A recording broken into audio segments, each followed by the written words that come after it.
Depression ಯಾಕಾಗತ್ತೆ? Depression ಸಪ್ರೆಷನ್ನಿಂದ, depression ರಿಪ್ರೆಷನ್ನಿಂದ, ಒಳಗಡೆ ಹಾಕ್ಕೊಳ್ಳೋದ್ರಿಂದ, ಎಲ್ಲ ಹಾಕ್ಕೊಳ್ಳೋದು. ಅದು ಹೊರಗಡೆ ಒಂದೊಂದು ಸತಿ ಕೋಪ ಬರುತ್ತೆ. ಆ ಕೋಪ ಬಂದು ಡಿಪ್ರೆಷನ್ನಿಂದನೇ ಕೋಪ ಬರುತ್ತೆ, ಕೋಪದಿಂದ ಡಿಪ್ರೆಷನ್ ಜಾಸ್ತಿ ಆಗುತ್ತೆ, ಜಾಸ್ತಿ ಮಾಡುತ್ತೆ. ಅದೊಂದು ಸೈಕಲ್ ಥರ.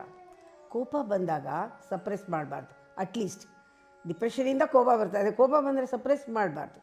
ಅದನ್ನು ಹೊರಗಡೆ ತೆಗೆದು ಎಕ್ಸ್ಪ್ಲೋಡ್ ಮಾಡಿಬಿಡಬೇಕು, ಕ್ರಶ್ ಮಾಡಬೇಕು, ಎಕ್ಸ್ಪ್ಲೋಡ್ ಮಾಡಬೇಕು.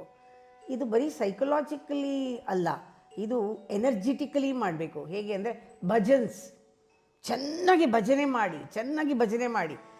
ಮಾಡಿ ಕುಣಿರಿ, ಆವಾಗ ಎಲ್ಲ ಎಕ್ಸ್ಪ್ಲೋಡ್ ಆಗೋಗುತ್ತೆ. ಅದು ಅಳುನಲ್ಲಿ ಬರ್ಬೋದು, ನಗುನಲ್ಲಿ ಬರ್ಬೋದು, ಡಿಪ್ರೆಷನ್ ಇರಲ್ಲ. ಭಜನ್ಸ್